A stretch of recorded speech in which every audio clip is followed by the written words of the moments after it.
Actualmente estoy estudiando diseño y fabricación mecánica. Por ejemplo, damos sobre materiales, luego sobre diseño, automatización.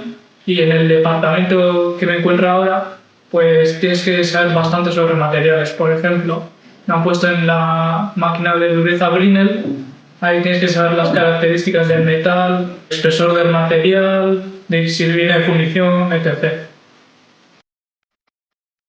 Adibidez die trakzio saioak hemen azterraren egiten gabizena. Eta hor beratzen dugu adibidez zein da puntu elastikoa, zein da la carga de rotura, zenbat deformatzen da, estrikzioa eta adibidez horako gauzak da hori.